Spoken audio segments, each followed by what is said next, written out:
Okay, so we have about 4 minutes until all of our dental students log in. Let me actually see if all of them I think there's a lot of them here. You guys could come Um, on if you like. yeah, I think everyone's here. So this is the last portion of our symposium. So we have 6 dental students from UCSF, UCLA, and UOP here with us who are going to be participating in the panel, and they will be answer any questions you guys have about their experience in dental school, about their previous history. So I'm just going to let them introduce themselves. We are gonna go and start with Sally. Hi, everyone. Can you hear me? Yes. Yep. Perfect. Hi, everyone. I'm Sally. I'm a second year at UCSF, and it's really an honor to be here and speak with you all. I guess introductions, do you have any specifics that you want me to present? Like just a small introduction? Can you just tell us a little bit about your background? Yeah, sure.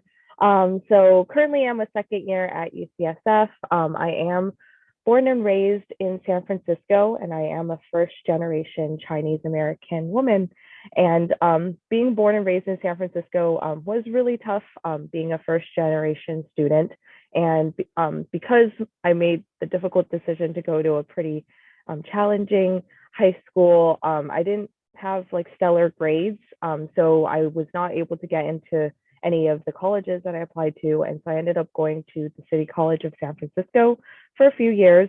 They were really, really formative years for me, and I can go into detail about that a little bit more later. But I don't regret any part of my experience going to a community college first. Those years, I definitely needed to kind of decide on, whether dentistry was for me. And so during that time, I did do some dental assisting in San Francisco. And so being someone that didn't have a relative in dentistry, I had to kind of step out of my comfort zone pretty early, but I think that came along with being a first generation student in America. And so I was able to find an opportunity to assist, and I'm really thankful for some of the mentors that I have met early in my career, because they really did form a really big impact in my trajectory. And then after 3 years of community college, I transferred over to UC Davis. Also spent a good amount of time kind of exploring dentistry there. I also went to study abroad in Oaxaca, Mexico, which was also very impactful in my journey, and I can discuss a little bit more about that if anybody's interested. But yeah, so after study abroad, I spent a few years kind of working. After graduating from UC Davis, I spent a few years working, including working at UOP, which is the other dental school in the city. And then I decided that I needed to get back on track and get back onto the dental route. And so I applied to the UCSF post-bac program, and I did get in. And so I spent a year in the UCSF post-bac program. And this was also kind of to raise my GPA and kind of build more confidence in my application. That's the reason why I chose to go into the post-bac program. And so after that, I got a GPA that was the minimum GPA that the post-bac program required. So then I was able to get an automatic interview to UCSF, and then the rest is history. I got in. And yeah, so here I am. Should I pop forward it to someone? Yeah, thank you so much, Sally. Really appreciate the introduction. Next, we are going to have Blake introduce himself. Hello, everybody. I know you guys have been on for, a long time, so we're going to try to make this as interactive as possible. But yeah, my name is Blake Robbins. I'm originally born from LA, but I grew up mainly in Las Vegas. So, go Raiders, all that stuff. But we're not going to get into those details. But so yeah, I kind of not a similar story, but like it was so funny. I only really wanted to go to UCLA for undergrad. I applied, got rejected, okay, and I still have that email, okay. I held on to that, and so I just ended up going to my what's it called? My 4-year university in my state at University of Nevada, Reno. And like kind of first 2 years, I did not have my head in the game. I was like, trying to have fun and, experience college and all that. And then I got to third year and I'm like, ooh, I gotta start doing something, if I really want to get into dental school, I gotta start, putting some pep in my step. So, just kind of, worked really hard, raised my grades. Yeah, I had to work really hard to do that, but it's all good. We still made it. But yeah, let's see. I took a gap year. I graduated in 2020, and then I started dental school in 2021. And yeah, we're almost at the end of D2, and it's been very tough, but it's definitely it's doable. You have no idea what all of you are capable of accomplishing. So I'm gonna pass it on to somebody else. Let me see. Brandon, pass it to you. Thank you, Blake. Thanks for sharing, Blake. Can you guys all hear me? Yes. I apologize for the background noise, but couldn't find time to go back home for this call. But hello, everyone. My name is Brandon. I'm a third-year dental student at UCSF School of Dentistry. Currently in the application cycle for ortho, but a little history of myself is that I never had like a linear path going into dental school. I went straight into community college, unknowingly what I wanted to do.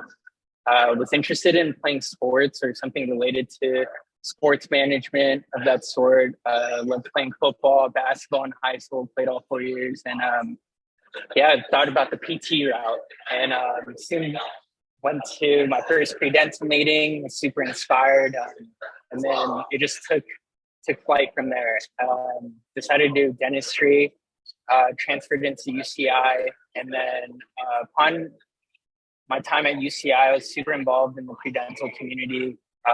Quite a rewarding experience, and I could talk about it a little bit more later into detail. But after that, I graduated from UCI, went to the post-bac program at UCSF, and applied to only 4 schools after the post-bac program because I lacked the confidence in, throughout my entire academic journey. I lacked the confidence in applying to a lot of schools because of just my non-linear track. And so I hope that, through this call, guys, I could inspire you guys to, just keep going at it. You're going to fail many, many, many times. And I'm sure a lot of people here can attest to it and look at where we are now. So if you have any questions, feel free to ask in the chat, and I'm super happy to be here. Thank you so much, Brandon. And then moving on to Eleni. Hi, everyone. Hope everyone can hear me all right. I'm Elaine, a first-year dental student at UCSF. I'll also start with my background. I was actually born here in San Jose, but I grew up in Vietnam for a long time. And so after I came back to the United States, back to San Jose, actually, it took me a little while to adjust to the culture and just understanding my interests in career path and everything. So that's why I chose to go to a community college to just navigate more, fully understanding what I want to do. And also for financial reasons. It was something that was very feasible for my situation at the time. And so I feel it was very helpful for me. After community college, I transferred to UC Davis, where I majored in neurobiology. I spent 2 years there as well. So during my time at UC Davis, I got to partake in a lot of activities that helped me understand more about the healthcare fields. And ultimately, I realized that I wanted to do dentistry. And at that time, instead of applying straight to dental school after I graduated from UC Davis, I chose to also do a post-bac program. I did it at CSU East Bay, a program called PHAP, if you guys are familiar with. If not, we can go into that later on as well. At PHAP, I spent about 1.5 years there.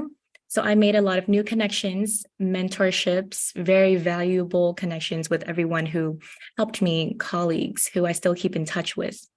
And so overall, I think these experiences have really shaped me to be the person I am today and to be the student I am today here at UCSF. And I just can't wait to share all the stories with you all. All right, thank you so much, Elaine. And then next, we are moving to Selena. Hi, I'm Selena. I'm a D1 at UCLA. I was born and raised in SoCal, but I also didn't have a linear path. I went straight into community college because I wasn't sure what I wanted to do. And then at one point, I think I was set on being a teacher, but I had like dentistry in the back of my mind. So once I transferred to UCLA, I learned a little bit more about dentistry, and then I realized that's actually what I wanted to do. And then I took a gap year where I worked in a dental office and then applied and studied for my DAT, and now I'm here. Thank you so much. And then we have Ethan. All right. Hi, guys. My name is Ethan. I'm currently a D2 at UOP Dagoni here in San Francisco. I'm from San Jose, California, so only an hour out of SF. And for me, going into dentistry was a decision that I made kind of earlier on. I knew in high school that I was interested in the field. So I applied to a bunch of combined pre-dental programs, and I ultimately decided to attend University of the Pacific's undergrad accelerated pre-dental program. So how that worked was I was part of a 3+3 program, meaning that if I met the requirements that they wanted from us in our undergrad in terms of DAT and GPA score, then I would be eligible to receive an interview at UOP's dental school. So I graduated from UOP's undergrad in 2021, and I'm currently finishing up my second year here at UOP. So we have one more year to go after this, which is kind of crazy to think about. But yeah, I think my biggest thing is kind of just exploring your opportunities and just shadowing, just getting a bunch of experience early on, just so you can really decide what you want to do and make sure that dentistry is the right career choice for you. All right. Well, thank you so much, everyone, for the introduction. For those of you who I don't know you, it's very nice meeting you. I do have very similar background as a few of you, so it's very exciting. So for our first questions, I noticed that a few of you chose to do post-bac program. So I guess my question is, what made you decide to go to post-bac program? And do you think that the dental students are, do they have to go to a post-bac program before applying to dental school? So whoever wants to take that question.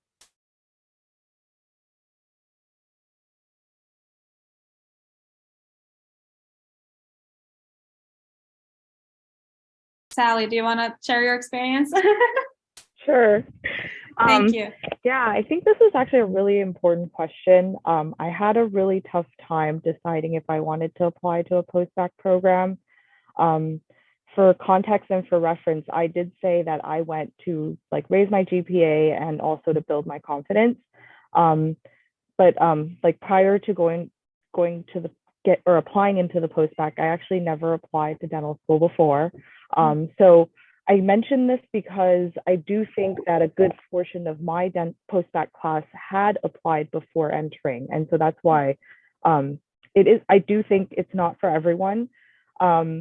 In my case, it's very personal to me. I thought about like my family and the needs of my family. So at the time when I was working, I was supporting the financial needs of my family, and I have a younger brother, and I just matched up timing where when he was done with his schooling, I needed to be back in school. That's how I wanted to start my educational journey back into grad school, and that was kind of my own personal sacrifice. I felt like I needed to support my family, and when my brother can start working when he's done with school, then I can go back into school. And so the timing worked out perfectly. That was something I included in my application for the post-bac, that I wanted to get back into school because that worked out with my own personal timeline with my family.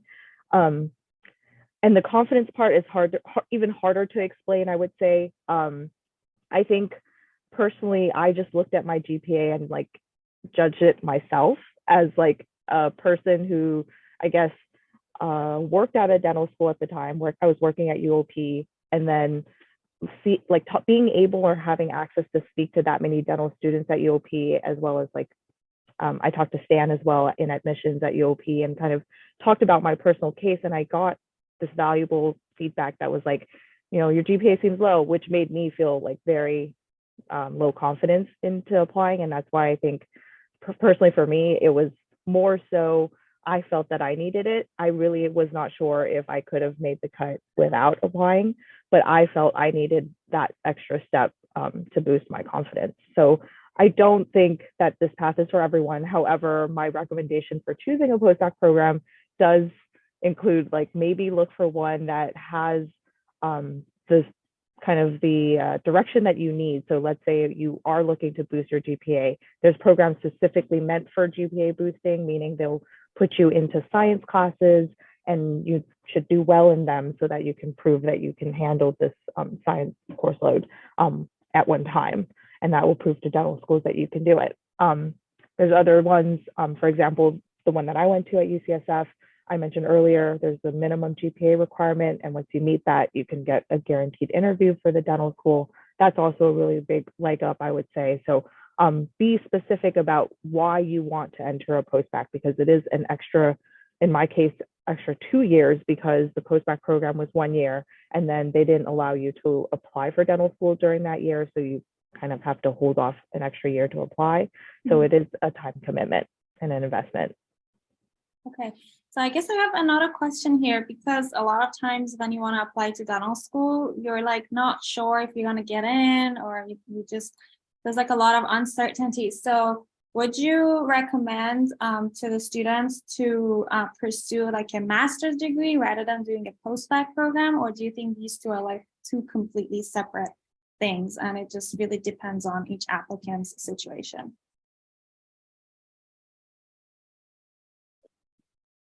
I think Nilo, I'll go ahead and give my thoughts to this. And to be honest, with that I have noticed the reason why, like, a lot of us took the routes that we did. Like, for example, I just took a gap year. I look back at it now, I should not have taken, that gap year. The only reason why I did the gap year was because I thought I was not ready. Then I got this dental school, and every single week they introduce something new where I'm not ready for, right? So, this is something that you're gonna, experience a lot, like in dental school. So if you just feel like you don't have enough, you should go for it and try to apply, anyways. And then if it doesn't work out, then you can like maybe do like like the post-bac program, or maybe do, maybe do a master's or something like that. But in all essence, I just think that, you should go for it. In my class, we have a wide range of, of applicants. We have the ones that, 4.0, like just amazing on DAT, just got it all, like the volunteer, research, X, Y, and Z. And then you got the other side of things where it's like, you have someone that got a 3.0 or whatever, and they didn't do so good on their DAT, but they also, had a lot of other things to go in with their application, that doesn't have to do with academics, and both of those applicants, or both of those classmates that I have, they're doing they're doing the same. Everyone's doing good. Like I will vouch and say I have not really failed a class yet, but my first time failing a class was, in dental school. Okay. So, and like I would say, the GPA wasn't too bad, but I still failed. And like there's people that, in undergrad, they have like, GPAs that were like lower and stuff, and they're doing like just absolutely incredible. So, don't let, like, I don't think I'm ready because everybody else is doing X, Y, and Z. No, you should just run your race. Go for it. Just go for it. Yeah, and I think that for people that are first gen, and certainly students of color, there's the whole I mean, raise your hand. How many people struggle with imposter syndrome? I mean, everybody does. And so, and I think you always feel that you're not good enough. Um, and so I think like post-bacs, there's definitely a place for post-bacs, but we're gonna have a talk in a couple of weeks from the post-bac director from UC Davis. But a lot of times you just need like one or two things. You don't need a whole post-bac. So and there's other things that you can do. It's just not classes or grades. Like for example, Sally said that she worked at a dental school, which, you know, you get paid and you're at a dental school. So I mean, I think there's a lot of opportunities that you can do, not just take more classes to raise your GPA, because at some point there's going to be, you know, there's like a ceiling for your GPA. You can't raise it any more than what it is. And so, and you know, and then they've posted all the ranges. So Yeah, I'd like to add on to something else. Also, master's programs are typically 2 years long compared to post-bac programs that are one. And so if you just like break it down and compare the curriculum, post-bac, you could take a couple of classes that pertain to what you need to get to the next step, versus for a master's program, you're taking focused classes in that subject, right? And so if you're like a sociology major and you've taken chemistry already, you've taken OChem, you've done your math requirements, but you still need that extra push for bio, then I highly recommend doing a master's program, which is going to suffice for mainly all the requirements for dental school, right? However, on the opposite spectrum, if you're like a public health sciences major, you've taken bio classes, you've taken your OChem classes, but you need maybe physics or something else of that sort, just a couple more classes, I highly recommend doing a post-bac program. So just weigh out your options, think about like what you need to get to the next step. Both are good and both have pros and cons to it in terms of year, how much it costs and tuition and whatnot. And maybe like even something to consider too is the mentorship you gain throughout that program. So that program has a dental school that it works with, I would highly prioritize that school over like a master's program that is on its own. So those are just some numerous factors to really consider. Great information. Thank you so much. So moving on to the next question, for those of you who went to community college, do you think that going to community college was a disadvantage to your admission? I can take this question. So I can take this question, and I just wanted to say with community college, there are several reasons that you might choose to go onto this path, being financially feasible, or if you don't know exactly what you want to pursue just yet, or also simply just looking for guidance in higher education. But with that said, I myself spent 2 years there. I think that's the general time that you would spend before you transfer to a 4-year university. But with that said, I don't ever feel like it's a disadvantage. If anything, I feel like it's more of an advantage because whenever I do my interviews, there's always questions that come up, and I always bring up my experience from community college, the jobs I had there, the relationships, mentorships that I made there, and also the transition. Although the transition from community college to UC Davis for myself was difficult, but that in itself was a lesson for me. And I think because I went through that, I was mentally a little bit more confident in going into undergrad, going to a 4-year college. So that's just my answer of it not being a disadvantage and rather an advantage to speak more of your story. Great. And then Selena, do you want to add to that? Yeah, I don't think it's a disadvantage at all. Actually, like a lot of people in my class were transfer students, but I feel like you gain a lot of experience. And like if you go from community college to like a UC, like I know a couple of us did, the community college classes are a lot smaller and you can get more like help, and it's like you can be more personable and like get closer to the professors. And I feel like I grew a lot more in the few years I was at community college than when I transferred, just because the class sizes are so big, and like you just don't feel, you're just like a number in that case, in that sense. Like you feel more like a person in community college because the professor actually sees you and you have those interactions with them. Okay, Blake? Yeah, I also wanted to chime in on this. So, as far as,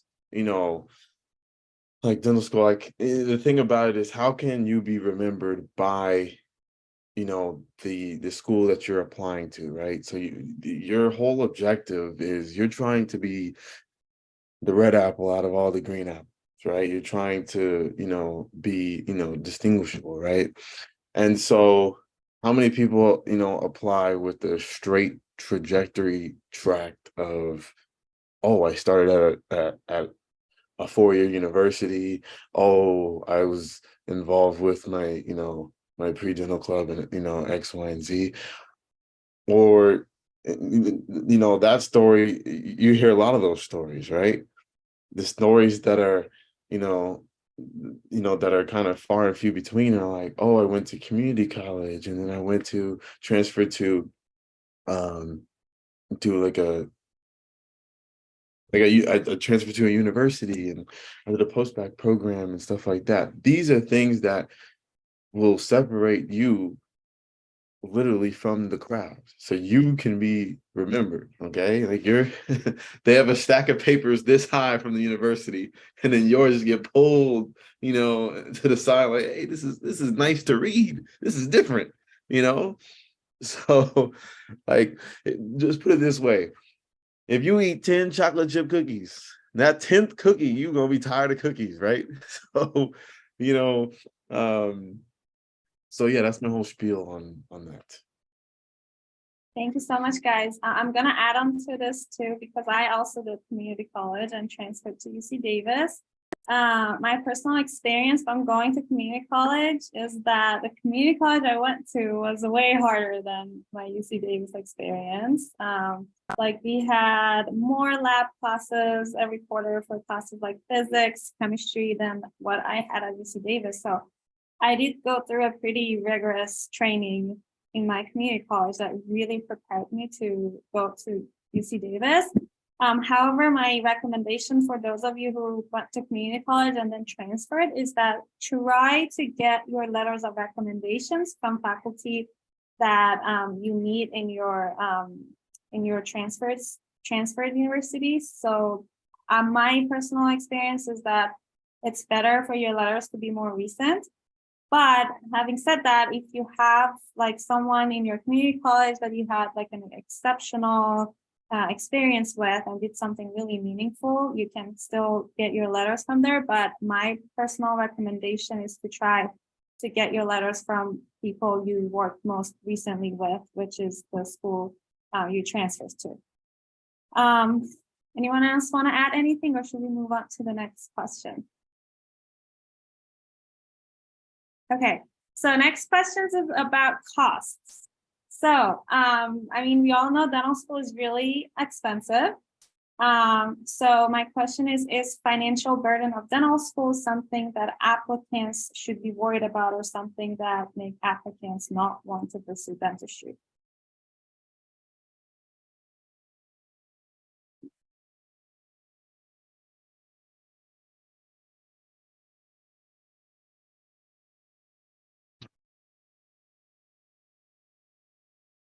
It was a deep question.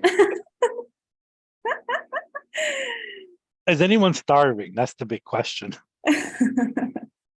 No, well, at UCLA, most of us were on, we all have food stamps, no matter like what your income status is or where you're coming from. We all have like the maximum amount of money that you can have for food stamps a month. So we are not, starving. But as far as like the trying to weigh out, like, is it, like, is it worth it to go in, in that much debt, and whatnot? That's a very, that's a very tough, question. And You know, that definitely played a factor in why I chose, you know, to go to UCLA was, you know, because of the cost. The cost is a real thing. If you talk to, you know, people that are in practice, they're just like, they tell you, you know, go to the, you know, go to the cheaper, you know, go to the cheaper dental school. Like, you know, trust me, and that's like a common, you know, common theme. So, you know, that is something that you should, you know, definitely, you know, consider. Like, for example, you know, I know we don't have any US, you know, no like USC people in here, so we're safe. But like, you know, that school is expensive. Okay, like, you know, it is I don't even know how much, you know, the cost of attendance is. I would have to estimate it's probably around 600,000 at the end of the day or something like that. So my hometown dentist, she went to USC and graduated in 2006. She came out with 300 grand. All right. So in not even almost 20 years, you know, it doubled. She said she's going to be paying that off until she's like 50 something and she's 40 something. So, you know, that's something that you definitely need to, you know, take under consideration. If you get offered money to go to a school, you know, versus like dream school, you know, I don't want to make that decision for you, but choose wisely, you know. I just wanted to jump in for a second. That's a good answer because it's something big to consider. I'm like your friend. I ended up with like 600 grand after everything, and I'm still paying on it, and I'm going to pay for a long time. But I also bought my first practice 2 years after it started, and got immediately approved for a home loan. And so it's a different kind of thing. It's a burden that I'm going to have for like a really long time, but also as I'm learning, I mentioned earlier when I was talking to learning implant placements and other things, you bring more to your practice, your income is going to go up. The debt is going to stay the same amount, but look at inflation now, how everything's going up. We're going to get paid more. It's going to end up going away. And something interesting that I thought about not too long ago is if you want to go take some of these continuing education courses, you might take off for like a week or so and it costs you $20,000. And a lot of the stuff we're learning in school, or I did in my time, I graduated a few years back, but it's being taught by the same people who are teaching these CE courses. So what's amazing about dental school is when you come out, you know the latest stuff. If you go to a CE course, it's kind of like, well, I just learned that in dental school. So what you're paying for is to get ramped up and get in there, and you can save a lot of money on different schools. The reason it's good to consider that is because you can, depending on your motivation, get the same education out of any school that no matter where you go. You know, I don't know if you guys agree with that, but that's just some food for thought. I just want to add one thing is that there is an investment. So if you want to go start a business, there's a startup cost. I think if you want to go start a Subway sandwich shop, it's like $250,000. As a dentist, I mean, and Dr. Stout could probably say this more, you're taking out a loan on an investment on something that you make really good. I mean, so you know, you make six figures right out of school. And so whereas, you know, we have people that, you know, an average cost in California now is $600,000. And most people that make about $125,000-$150,000 are going to take out a loan to buy a house, whereas you may take out a $600,000 or $500,000 loan on your education, but you're making I don't know like $200,000 starting out. So it's an investment just like anything else, you know. You're taking an investment on your education, on your skills, because you obviously have to go to dental school to practice as a dentist. There's no way around it. There's no shortcut. So I think you should have to look at it that way. And so, and you know, there's good debt and there's bad debt. Yes, you should not go into debt and buy a car which has like a huge depreciation value. You should take out a $200,000 loan to go get a Ferrari, because as soon as you drive it off, you lose 30% of it. So And I think that's a fear. And I think if you're first gen person and you're first in your family to go to school, that just seems like a lot. But frankly, it's not, because you're going to make that back in return. Even in residency, you get paid. Not much, but you still get paid. I think I agree with that on the way you were speaking and talking about that, Jubin, and with what Blake was saying, I agree with him on that sense. Also, if I just look back at, I chose to go to a community college to save money versus going through to a university completely, or going to a private university where I could have spent, I don't know, add another zero to what I just spent for my undergrad. So, but at the end of the day, I don't think I learned how to do math any better, or would have done it any better at any school I went to. The dentistry is going to be taught a little differently. I think all the schools are good. It's going to be, and I don't regret going to more. I went to UOP, and it cost me a lot more to live in San Francisco. I don't regret going there. It's an experience that I will never get back, and there's no dollar amount that you can put to it. But there is a big swing in the amount of price that you pay to go to different schools. So I think it's worth considering when you're out there. And that's it. Not to try to talk anybody into going any certain way, but in 10 years after being a dentist, wherever you went to school isn't really going to matter. You're going to have learned everything through that 10 years of working that is built up from that. Yeah. But you'll have that debt. I just also wanted to add that it's all about investment. So you are investing into your future, that you are kind of certain about it, and kind of certain about the future of it, and you know what you will end up in. So definitely, to me, it shouldn't be something that would scare you off, or something that would prevent you from applying to dental school and like achieve the dream degree that you've always wanted for yourself. No, absolutely. I am, and I made it sound dark and everything like that. It's you will pay it off. It's not going to be something that is going to haunt you forever and be in your nightmares. I don't think about my debt very much. I manage it fine. It is an investment. It's a business investment. It's something. It's one of the few careers that your education is going to be needed for your career. And that is not, you're going to get a lot out of it. It's I think it's worth the money. I don't regret any step of the way that I took to get there.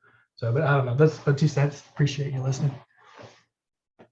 Thank you so much. All right, so my next question. The other thing is, I would just add too, is that dentist,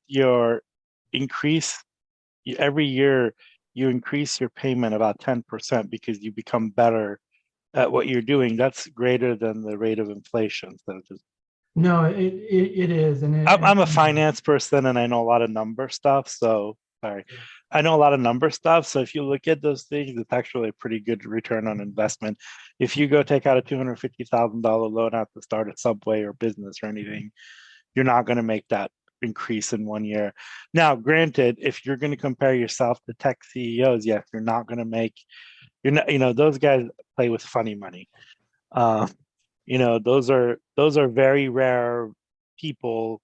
There's probably 100 out of the 7 or 8 billion people that exist in the world. So you could be that person, but but just saying. Yeah, no, it's and your what you make is going to go up, but whatever your student loans are now is going to stay the same. So.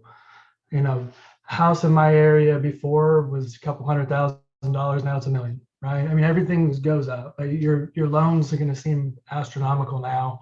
They're going to be small. They're going to seem really small down the road. The main thing is that I think is the most important is, I think the conversation has turned in, should I be scared about getting into debt to do this? And the main thing that I would focus on at this point, if you're not in dental school, is just get into dental school. Get into any of them. You may not have an opportunity to pick and choose. And if you want to become a dentist, then apply for enough schools and get into one and follow your dream. Exactly. All right, my next question is from Ethan, because you mentioned you took the 2+3 year program at UOP. Yeah, I was a part of the 3+3 program, but 2+3 is Okay. also offered at our school. Oh, great. Okay, so would you mind please giving us a little bit of information about the program? How does it work? How you can apply for it? And what Yeah. kind of challenges are into this Mhm. program? Yeah, so this program was designed kind of for students in high school that knew that they were passionate about dentistry and wanted to kind of get a more direct way into dental school, because as you guys all know, getting into dental school can be very, very challenging. So a lot of schools offer these combined pathways where if you complete undergrad at their program, you can get a guaranteed either admission or guaranteed interview into their respective dental school. So one kind of challenge about this is a lot of people aren't sure about dentistry until undergrad, you know, when you have more resources to explore. So I think kind of one drawback to this program is having to make that decision very early on, because I had to decide that I was pretty certain about the field my senior year of high school. So it definitely requires a lot of research to make sure that this is something that you really want to do. And at the time, I was in between like medicine and dentistry. So I did a lot of shadowing, try to get in a lot of experience at different offices, clinics to really confirm which one I want to do. And I decided to pursue dentistry. So I chose to apply to this program where, you know, you either do 2, 3, or 4 years of undergrad. And then if you meet certain GPA and DAT requirements, you can matriculate into the dental school, given that you do meet all of their prerequisites. And I think, you know, one good thing that's pretty solid about the UOP program is that the pre-dental community in my undergrad was very well established. So there were tons of opportunities out there for pre-dental students, and it was almost a guide for you of how to get into dental school, not only UOP dental school, but other dental schools if you're interested in that as well. But I think one drawback that kind of comes with that is you don't get that typical 4-year college experience, you know, where you get to explore all different clubs, organizations that there are on campus. You know, my school was really small. It wasn't that big school, D1 football type of vibe. So that's definitely something that you have to consider if that's what you're looking for in your college experience. And it is pretty fast paced, so it can be kind of intense. So I think, you know, when making this decision, you have to kind of weigh out what it is you want to get from undergrad. And it's just that I knew getting to dental school was something I wanted to do, but just knowing that at the end of the day, I would have kind of one dental school to really go to if I wanted to was kind of the overarching decision factor for me in order to pursue UOP's undergrad program. And I know other schools offer it as well, but I think that's one kind of drawback. And I'm younger compared to a lot of the other students in my class too. Some people view that as a disadvantage, but honestly, I kind of like being the younger one in my class. And yeah. Thank you so much. So do you recommend the program to people who know they want to do dentistry?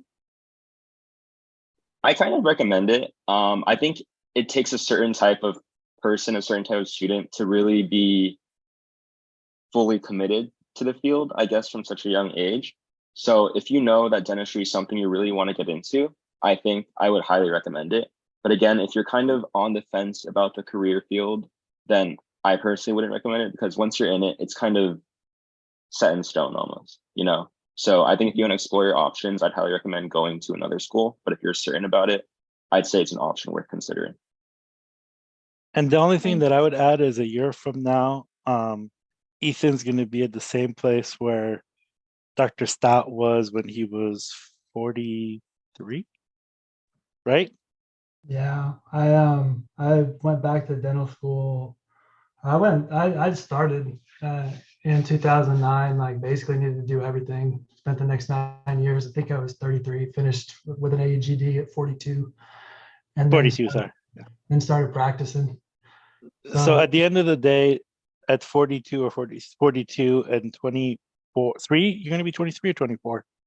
Ethan? I'm going to be 23 when I'm done. But hey, so they're both dentists and they're both going to be able to practice, and they both age whenever they were going to age. And so, and I think, you know, just Ethan was fortunate to start earlier, Dr. Stout later, but they're both going to be practicing. They're both going to make the same amount of money. and so Ethan's just going to work much longer, but that's the That's life. That's how life works. Yeah. I have another question. So can one of you guys tell us about a skill or experience you have or you have gained that didn't have to do anything with dentistry, but you were very passionate about it. You were able to like talk about it in your applications and kind of helped you to like in your dental profession. Like it could be sports, music, anything that you were passionate about and talked about it on your application.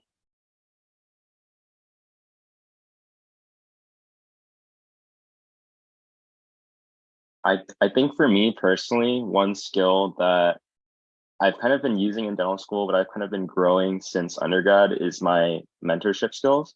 I think a lot of organizations and activities I was involved in kind of assumed that role of being a mentor for other students, whether it was helping them curate kind of like a plan to get into dental school or just like, being a resource for other students. I think that's something that kind of translates to dentistry as well.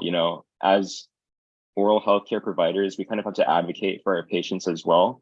A lot of the times it's not a lack of care in patients that don't have the best oral health. It's more so kind of just a lack of knowledge, a lack of experience in the field. So I feel like in this position in dental school, we're really blessed to be able to have all these skills to be able to kind of educate our patients, help them make the right decisions in regard to their oral health. So I think mentorship's a big trait that's helped me out in dental school.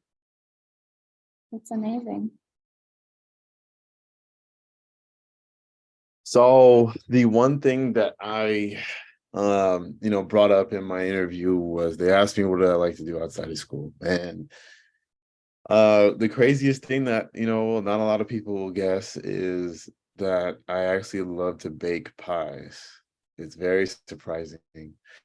I know I owe Selena like a slice, and she's been waiting for months, but it's coming soon. Anyways, that's what I raved about during my interview process, because that's genuinely what I what I'd like to do. And again, this is like that, this is the one thing that will, like I'm talking about, to separate you from the crowd and be the red apple out of all the green apples. Each and every single one of you has something that's unique to you, and you need to showcase this when you're, on your interview. So my greatest advice would be, of course, put, like everything on the resume and all the volunteering and X, Y, and Z on the, personal statement or on the application, but keep one of those things out, because you need one of those to take out of your back pocket in your interview. And then the second thing is, I learned, I don't know, from playing sports and kind of fitness. That's when I, gained, having, really, really strong perseverance. And I did a few weightlifting competitions like when I was in high school or whatever, and it sucked when I lost, right? And I'm just like, all right, next year I'm gonna come back and I'm gonna be like infinitely better, and like I'm gonna get number one next year, and that happened, and it took a lot of like a lot of hard work. Now, what I'm saying is you guys don't have to go sign up for gym memberships and just and go ham, just go ham. What I'm telling you is that is one of the key characteristics that you need in dental school, is to persevere through good and bad times, because you are going to have highs and you are going to have lows, and I've had lows deeper than Death Valley, okay, and it was below sea level, okay. So but I'm still here, I'm still standing another day. So that's my my take.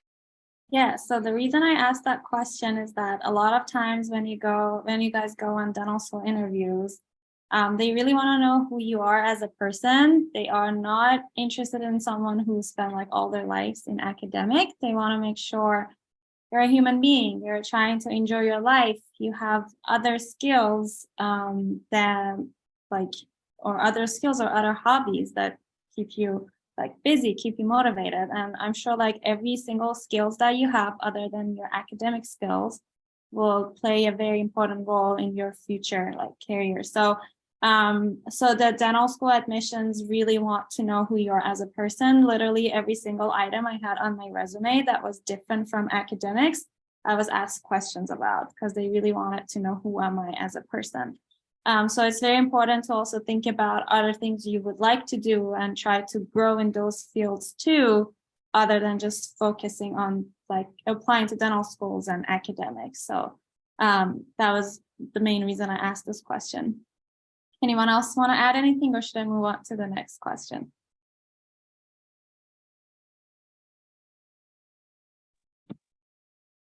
Okay, I'm sure you all have other things that you've done through your undergrad or through your life, right? Like Brandon said he was really into sports, right? Yeah, I said that I was really into sports. Didn't translate too much into college, although I did like intramurals. But one thing that I wanted to point out was I feel like I can't credit this quote, but I heard this at a pre-dental academic enrichment back in the day, and they said that the three most important characteristics of a dentist is having a head, heart, and hands. And that kind of stuck with me when I was a pre-dent in how to kind of formulate like my why in dentistry, but also what involvements I'd be a part of during undergrad. And so one thing that I can really say that translated from undergrad to my dental school experience is the empathy. And just like growing up, I had lack of access to dental care. And so what I wanted to do when I transferred over to UCI was create like a mobile dental clinic and provide free dental care to the underserved community where I grew up in. And so with doing so, you know, I think the biggest hurdle was collecting money. And I just had a, you know, big project or an idea, but money was a huge factor. And so I kind of just started applying to different type of shows, adding people on Twitter, and just seeing where that took me.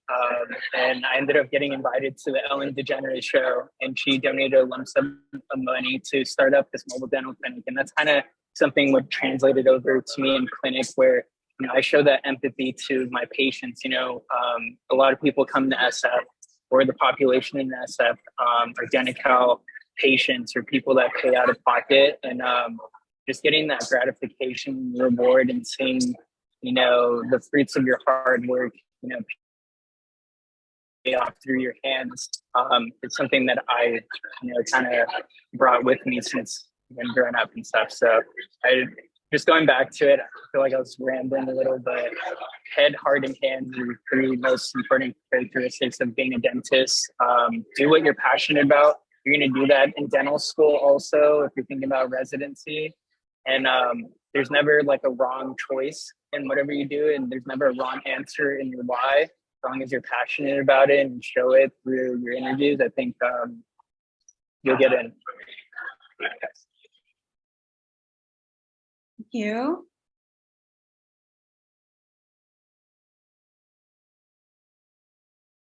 Okay, so my next question is,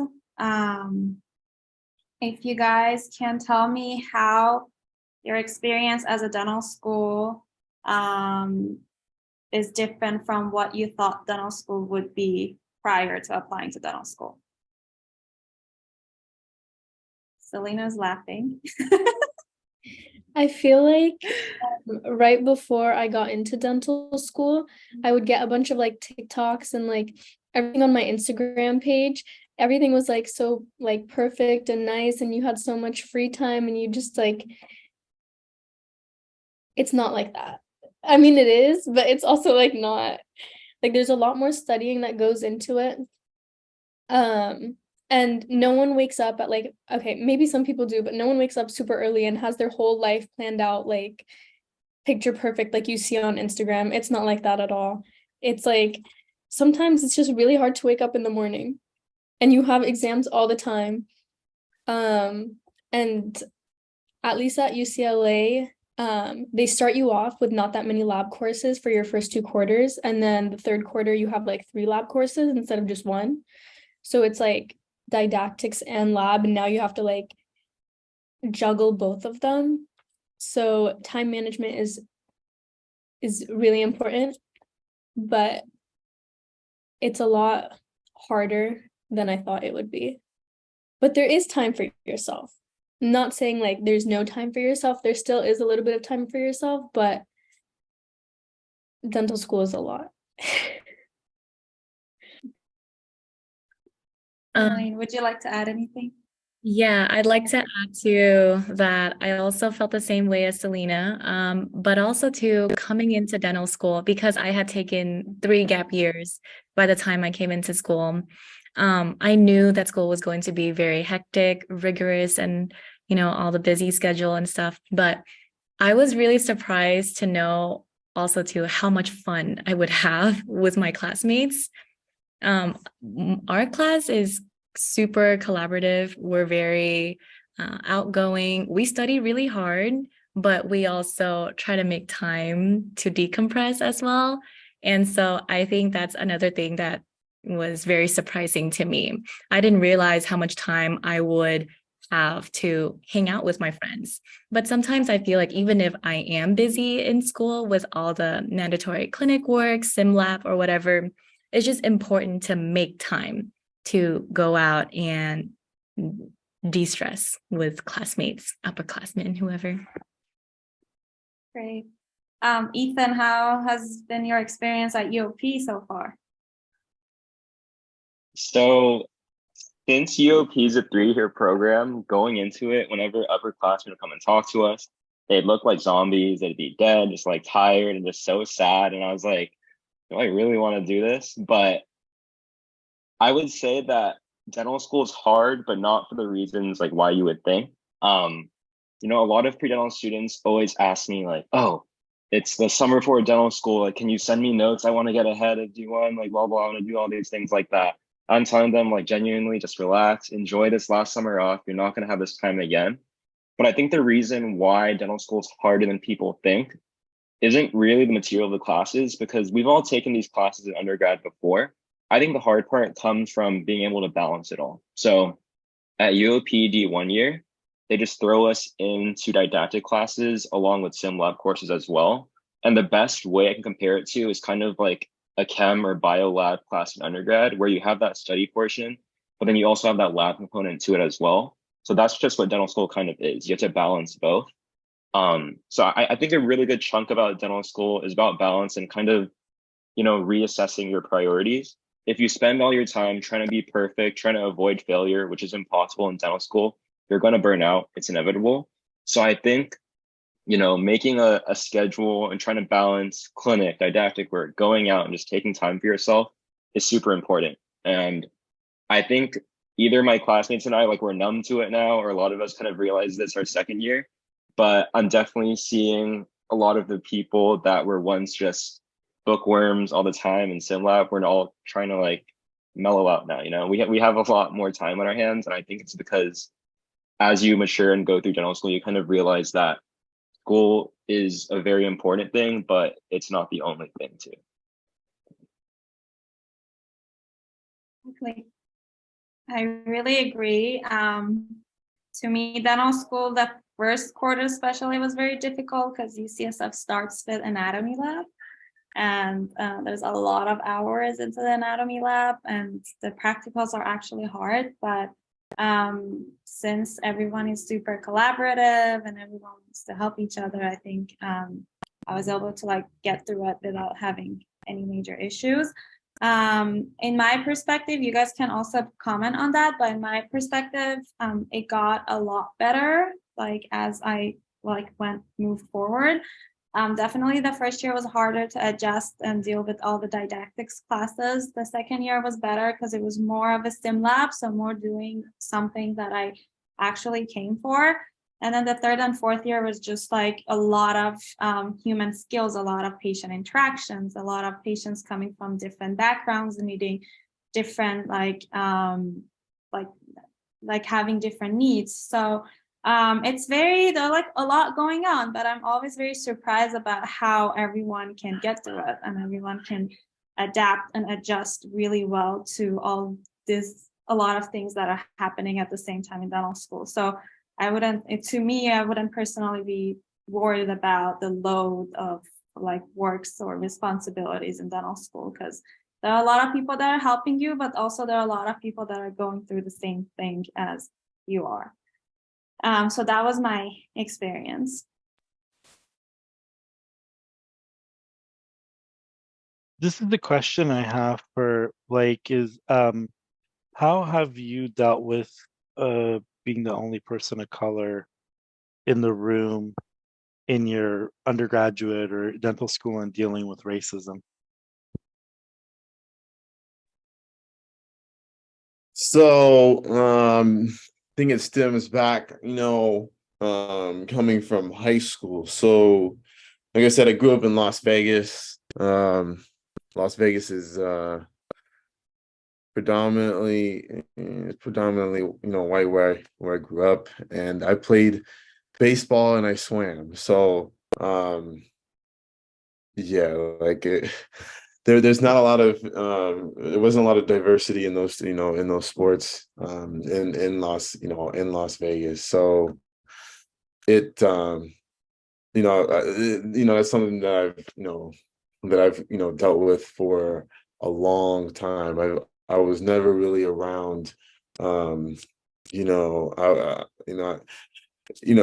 hard it is to say, I never was around like my own people to if I could say that. And like when I went to undergrad, only 3% of students were Black, and that includes like the student athletes. So there was like hardly any of us that were in that were just attending, that were in pre-health. And it's it's hard too, because when I tell people, hey, I'm actually, a dental student, they're like, oh, are you a dental assistant? Are you in hygiene? Or are you doing anything like that? No, I'm like, no, I'm the student doctor.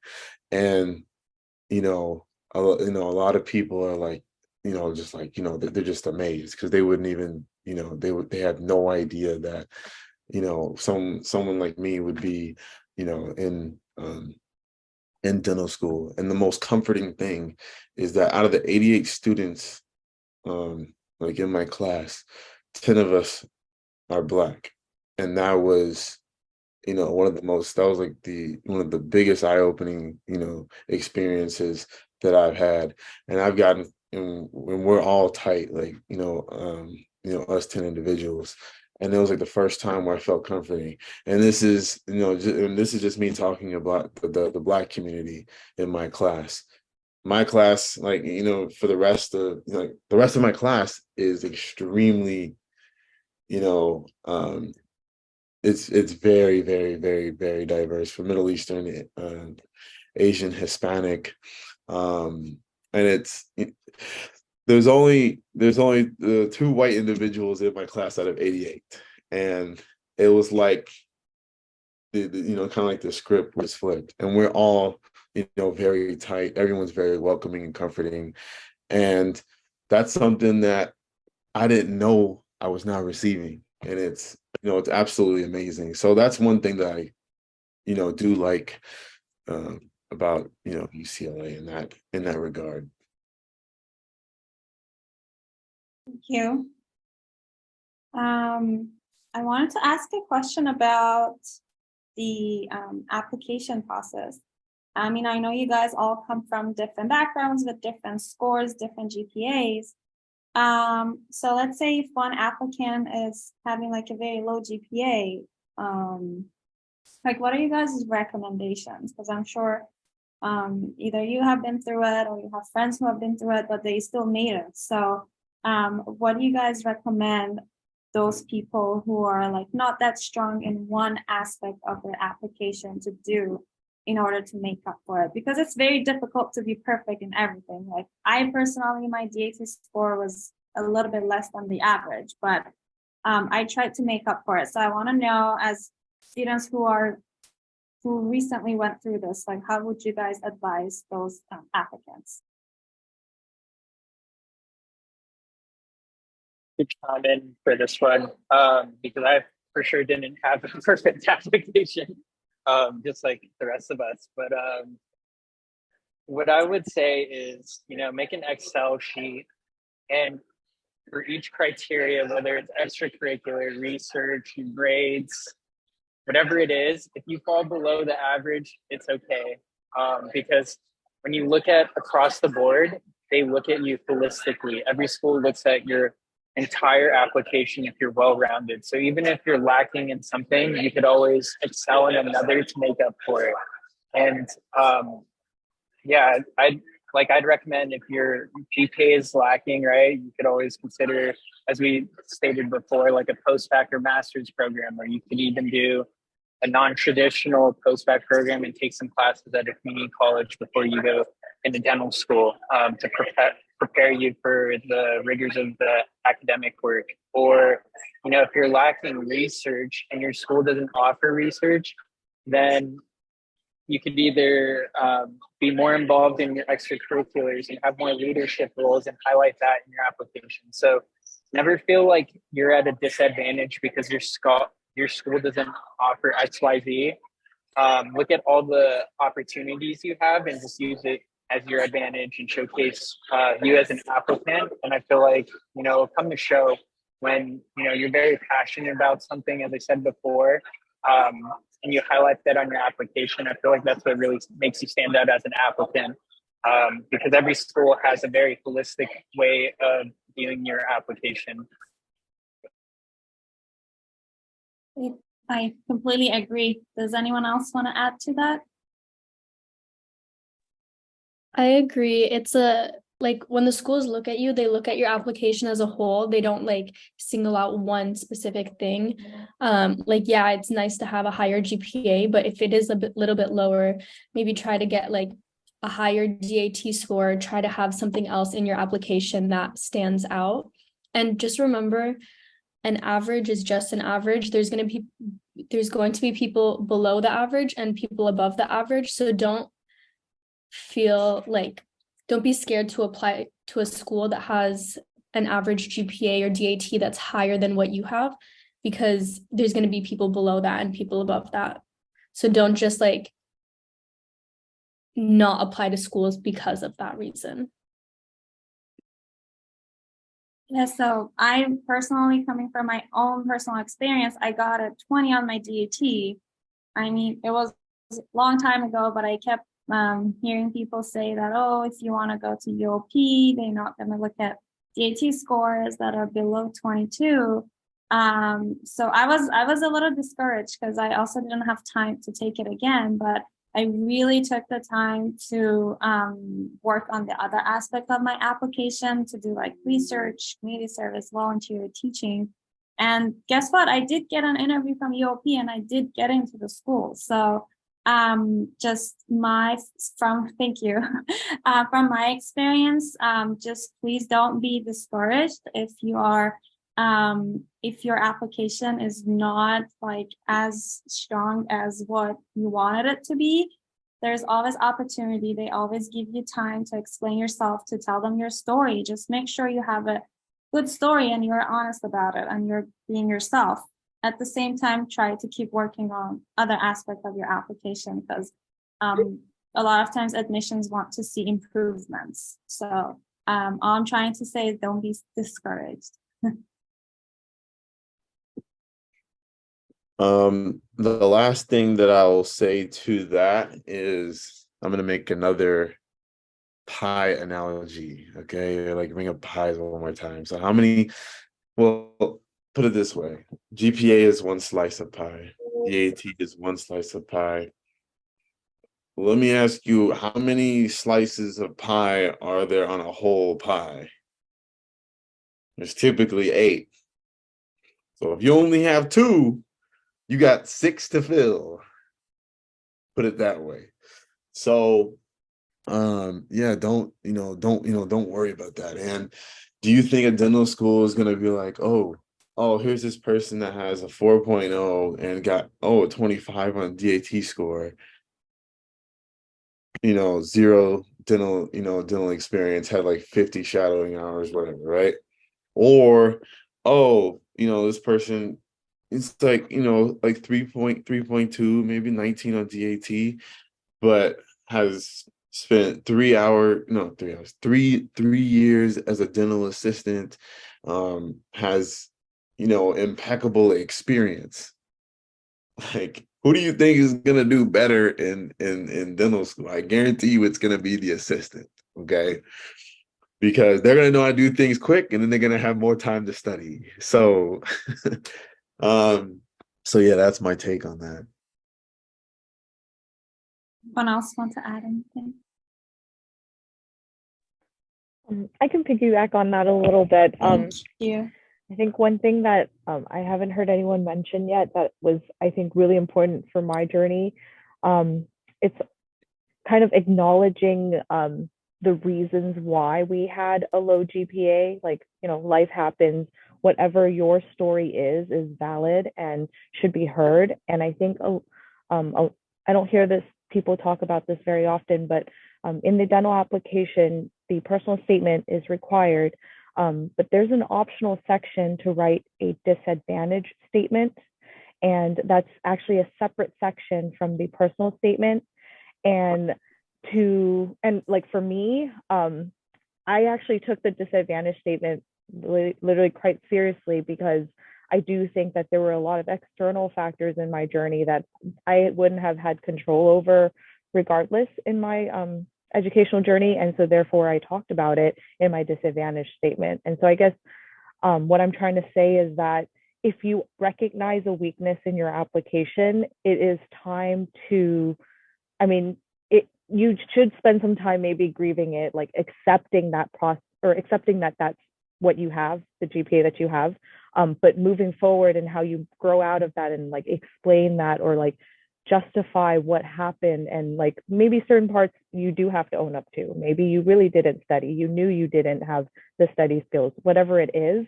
I think in the disadvantage statement, I took it as almost like it was healing for me to write. That's how far I can say. Like when I wrote my disadvantage statement, I got all my tears out. I understood that this was just the reality of my journey. I accepted it. I needed to get that part out to feel that I was doing the right thing, I guess, because I just felt like there were so many things working against me, but I still feel that dentistry is for me. And so I know it's hard to be vulnerable in writing. Personal statement probably is already a really challenging piece of writing to do. But for me, even though I think maybe I did like to write, and writing is part of my healing. And so the disadvantage statement, I would like to point out to like anybody who feels that there's external factors that are beyond what you could have controlled that you can explain to the school. I think the school would also like to hear that. So in the disadvantage statement, it is optional. You could leave it completely empty, or you could fill it up with an extra, I think, 25 to 3,000 characters. So it's a significant amount of space that you can kind of explain your story. Yeah, I actually forgot about that part of the application. Thanks for reminding us. I just wanted All right. Yes, please. I could make one last point about this. I wanted to take this to the interview process too, just to take what everyone already said. Everything is correct. It makes sense. And also to the next step would be the interview. And when the admission committee members ask you questions about your grades, for example, or if they're wanting an explanation on why you got a certain grade in a class or why you may have failed a class, at that point, then you can also explain further. And it comes to a point where it's also important how you explain it to show that you're not dwelling on the grades that you got, but rather having accepted it and reflect on how you can do better moving forward.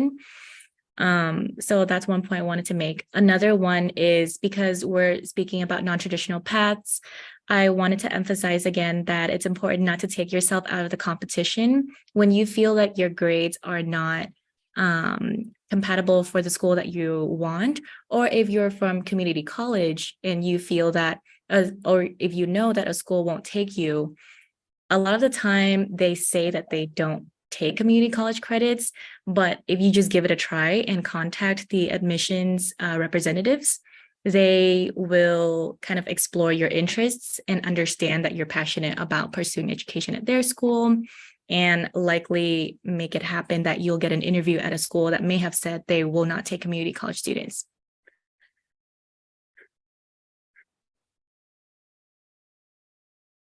Yeah, so actually it was a really good thing to mention. A lot of times you can contact the schools and ask them questions.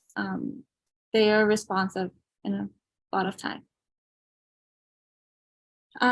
Okay, so I wanted to ask another question about letters of recommendations. So what do you guys recommend? Like, how should applicants approach the letter writers, and what should they ask them, and how should they choose them? I think something that's pretty important and a misconception about letters of rec are that students kind of think they had to get an A in that class or had to perform very well in this class in order to get a really good letter of rec. But I found that for myself, there were some classes where I got A's in the class, but I would never even talk to the teacher. And other classes I get D's and C's, but I was really tight with the teacher. I'd go into office hours, even if I didn't have any questions, just to hang out with them.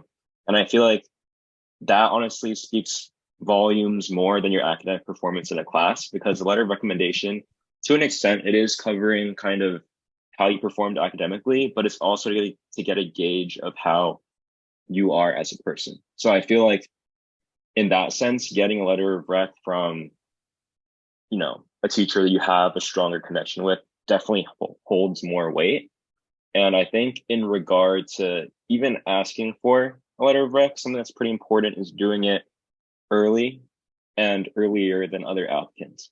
Because the way I viewed it was I tried to get my application in by June and July-ish, right? So I asked my person for letters in March, and it was a little early before any of my other friends had done it. But the way I viewed it was, if you're one of the first people to write it, if you're one of the first people to ask for it, I feel like the faculty will put a little bit more thought into it, because at that time, you're the only letter that they have to write. So they can kind of just, you know, really pour everything they have into it, as opposed to asking in like May or something when they have 30 students lined up asking for a letter of rec. I feel like it might get a little bit more cookie cutter and won't be as personal and tailored to you as an applicant. So the way I viewed it was just ask early and make sure that you ask people that you feel like you have a pretty good connection with on a personal level.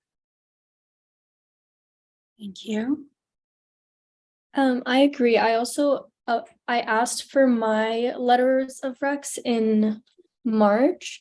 I sent them like all the professors that I thought would write good letters of recs. So just make sure they would write you a good one, because I know some professors will just be like super honest. So if they didn't like you that much, you might not get a good, they might like say something bad about you.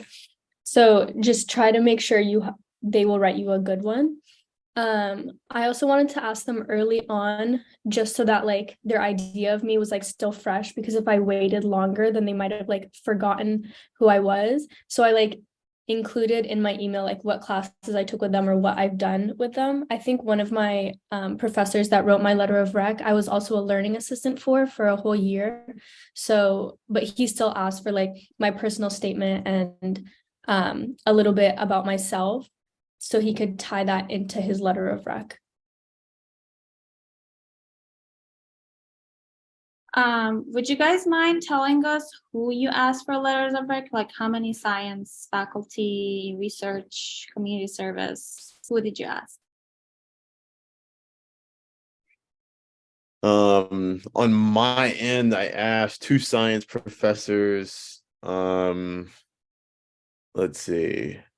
It was my manager for when I was a tutor, and then my my family dentist. Those were the four. And my personal recommendation too is, I know it's hard to get somebody to write, a letter of recommendation, but also you might want to have, somebody in mind that you want as a backup.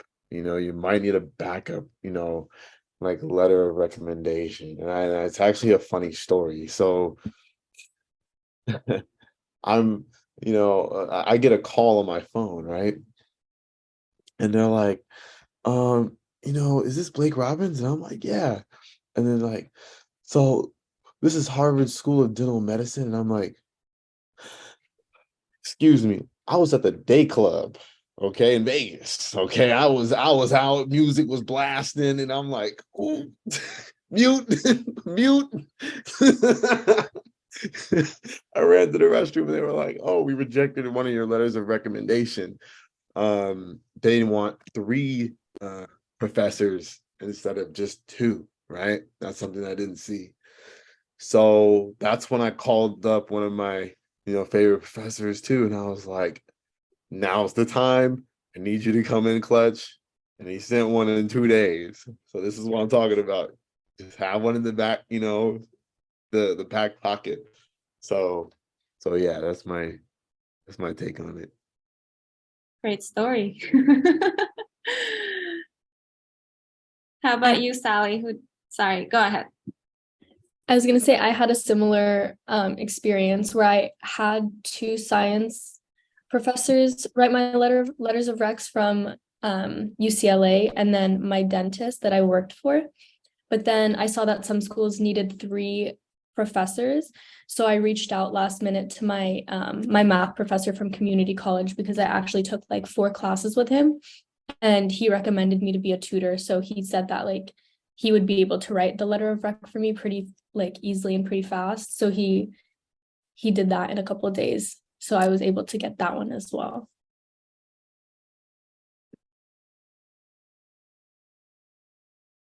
How about you, Sally? Yeah, so for me, for letters of rec, I actually got assistance from the post-bac program. So at UCSF in the post-bac program, they do offer to help with a composite letter.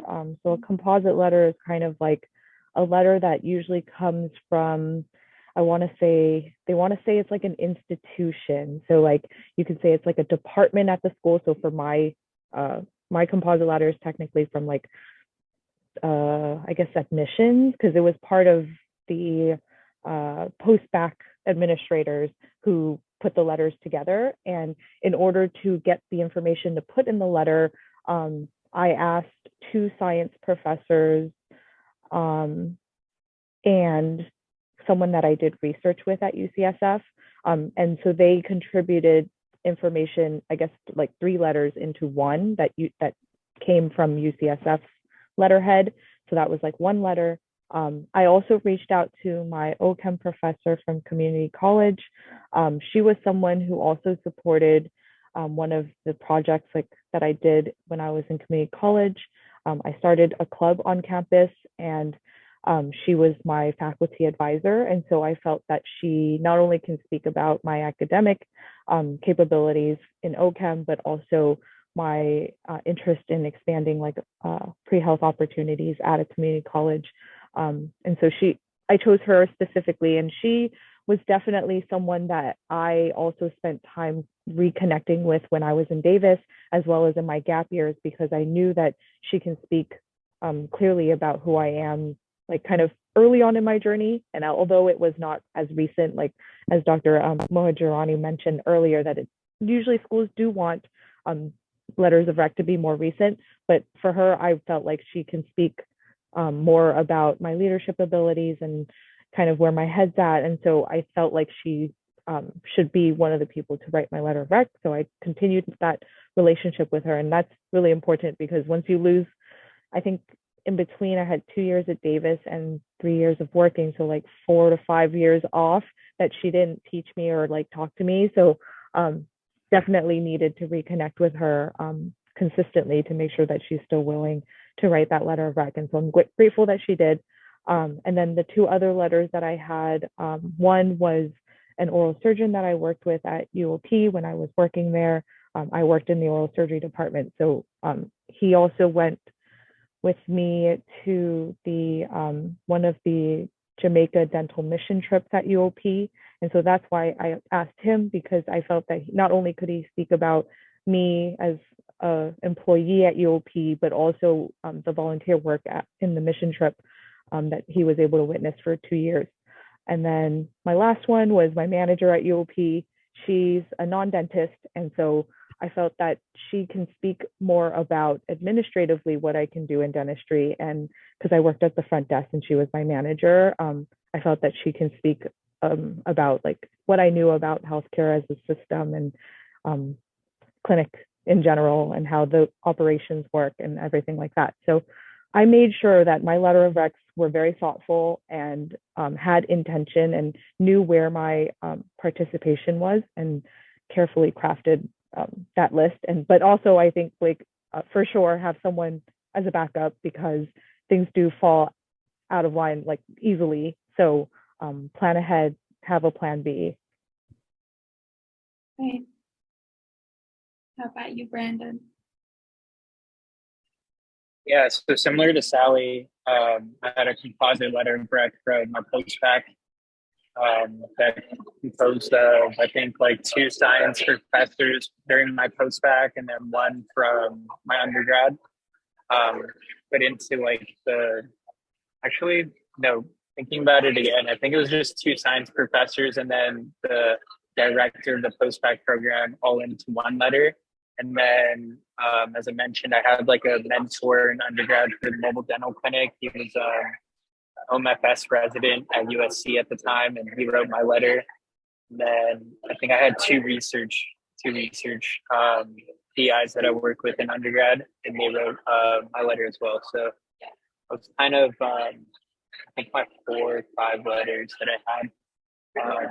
But all in all, I think, you have to meet the criteria of 3 science professors and whatnot, but also pick the best people that can write about you, about your behalf, because it's so important. Like, it's another avenue within the application that they review to see if you are a great candidate for that school. And so just making sure that you pick people that you had a personal connection with. And if not, if you barely saw them, I know, there's some professors that probably don't remember you because they teach 1,500 other kids, but they know that they understand that you want to get to the next step and they're going to write on your behalf. And as long as you compose a nice CV, why you want to get into dental school, and include that in your email, along with asking for a strong letter of rec, I'm sure they're going to do their part. Thank you, Brandon. Elaine? So similar to Sally and Brandon, I also had a committee letter that's what is also called the composite letter. So my post-bac, CSU East Bay, they compiled all the letters I had, and then they wrote one summary and also cover letter to just summarize everything that I had in the other letters. So I had 2 letters from science teachers, one from the dentist that I worked with for a long time, one from my research PI, and another from community service representative that I worked with. So with these letters, I just wanted to add that it's important to ask them early, not only so that they have ideas fresh in their mind before writing a lot of the letters for everyone else, but also so that you have time to remind them to get it in early enough in case you have a specific date of submission that you have in mind. And I think it's also helpful to ask your backup letter writers ahead of time as well, just to have it there so that if you need it, then you can use it right away, like Blake mentioned. And lastly, I wanted to mention about Loma Linda. I know that school has a specific letter requirement from a religious leader. And I was very interested in that school, but I was kind of deterred because I don't have a religious leader. But what I did was I reached out to the admissions representative, and I talked to them and conveyed my interest in their school curriculum. And at the end of the day, what ended up happening was they said in place of the religious leader, I could add another letter that would speak about my community service aspect and my personality in general. So that took place of my religious leader requirement. So in case if any of you are interested in that school, just keep that in mind. And again, don't take yourself out of the competition just because you don't have that letter. Thank you so much. And then Ethan. So for me, I asked 4 professors for my letter of recommendation, or no, 3 professors and 1 periodontist. So I asked 2 of my bio teachers. One I took was Gen Bio freshman year, and I took another course with her my sophomore year. So it was just important to stay in contact with her throughout my whole undergrad. The other one was my physio professor. I was also a TA for an English course, so I asked my writing professor to help me out with that one. And the last one was a periodontist that I shadowed. Thank you so much, guys. And then we have 4 more minutes left. I wanted to see if each of you can give us like a very quick advice to the applicants, and then we will be ending the meeting after that. Starting from Sally. Or an advice you would give yourself if you're a pre-dental student. Yeah, I think my piece of advice is probably going to be stay hopeful somehow. I know it's like really hard to talk about hope and where that comes from, but I think like for me, through the application journey, I did some healing, and somehow like through my writing, I think it was definitely impactful for me to like process all the reasons why I didn't apply before I did, because I was basically in the pre-dental stage of my life for like a decade, just trying to muster up the courage. And so I definitely struggled with like, okay, I don't like, I'm basically comparing myself with others and like measuring myself up with other standards that I honestly did not even have that much clarity on. So if you can somehow find out where you get hope from and hold on to that hope, and be I guess positive that like, you know, things can go your way because you do things for a reason, then yeah, I think that's like the biggest tip that I can give. Thank you so much. Blake? Yes, I have a few pointers for you guys. So number 1, take the DAT during a time when you actually have time to study for it. Don't just plan it like, oh, I'm gonna do this right before spring break. Or like, nah, you do it like summer or like maybe winter, like when you have time to take, you know, to study for it, like, you know, take it. So also, like, if you get overwhelmed, I know we're just throwing a lot of information at you guys. I think you guys been on here since 10 a.m. So, and it can seem very overwhelming, but you can only do one thing at a time. Just focus on one thing at a time, and just know, like, no matter what happens, if you can walk away from, you know, anything moving forward, knowing that you gave everything that you had, you got to give yourself some credit and pat yourself on the back, because that's the best that you can do, and that's the best that we can ever do. So that's what I will leave you guys with. So thank you for your participation. Thank you, Blake. Brandon? Yeah, those amazing words of advice.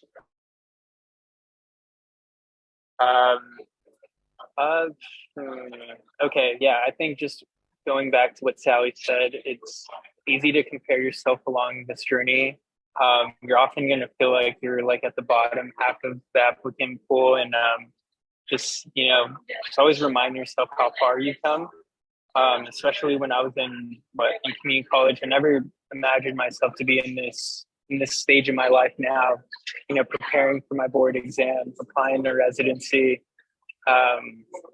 You know, things will come with time, and just as Blake said, take every step at a time as it goes, and just enjoy the moment. It's amazing in itself that you already have such a big goal in mind to pursue a healthcare career. The next step is just try to find ways to get to that next step, right? So for me personally, I always get overwhelmed when I always think about the end goal. But then when I lay everything out on the table, or if you lay all the food out, all you got to do is just eat one at a time, right? And then you get fulfilled at the end of it. And so just going back to it, just get 1% better every single time, and then you'll see all the fruits of your hard work, and see how much it paid off. And then lastly, during interview day, when that point comes, use that as a first date. So you're a capable person. That school invited you to that school for a reason, and don't ever forget that. Use it as an opportunity to see if that school is the right fit for you. Not only are they trying to see if you're a good fit for them, and just be on your best behavior the second you step on campus. All eyes are on you. So that's basically when the date begins, right? And just make sure that you just really showcase yourself and be the best version of yourself, and wish you guys all the best of luck on this journey. You're going to look back at this call and be like, wow, I can't believe I was so worried about getting in dental school. And I'm sure you guys are all going to make it to your guys' goals. Thank you so much, Elaine. So like everyone mentioned, I just wanted to leave you guys with a couple of thoughts too, that I used to have the mindset that if I want something, I will get it. But now I feel that has shifted a little bit. I would rather say and think, if I want something, I'm going to do my best to get it. Not because I'm losing confidence in myself or anything, but it's more like realistically, I've come to accept that there's a lot more to our life than just any one single goal, and that there's plans that life has for you. If it's meant to be, honestly, it will be. And not all rejections are bad. Sometimes it's for the very best, actually. You just don't know it yet. And so just do your best to get what you want. And how you will get there is up to you to make it. How your journey turns out will be up to how you decided to be. And I think it's also too very important to be very open to change. I think on this journey, there's so much that we have to learn. Be open to criticism. There's many things that we have yet to know, and everybody is here to help each other. And so just remember that we're here to help you. You're not alone. If you need anything, just reach out to us, because we've been there and we just want to see you succeed. Thank you so much, Selena. I would say don't compare yourself to others, especially during the application process. If you have friends that are applying in the same cycle, you might think like their application is better than yours, but everyone has strengths and weaknesses in different parts of their application, and there's no one perfect application. So just try to do the best that you can and be confident with what you have. Thank you so much. And Ethan? I think one main thing is to not be too scared of failure and not letting the fear of failure hold you back.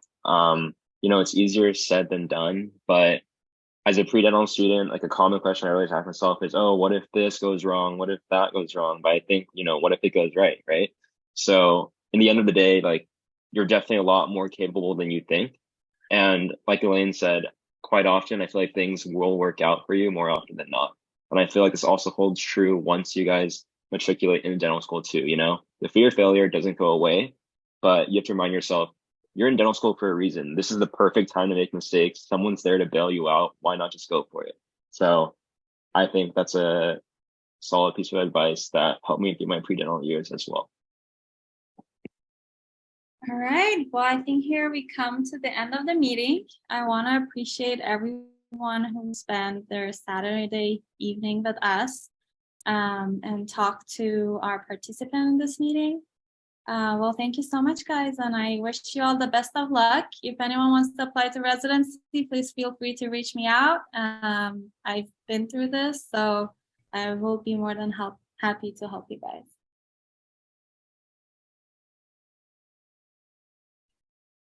You're muted, Juben. Still muted. Thank you, everyone, for coming. Thank you, Dr.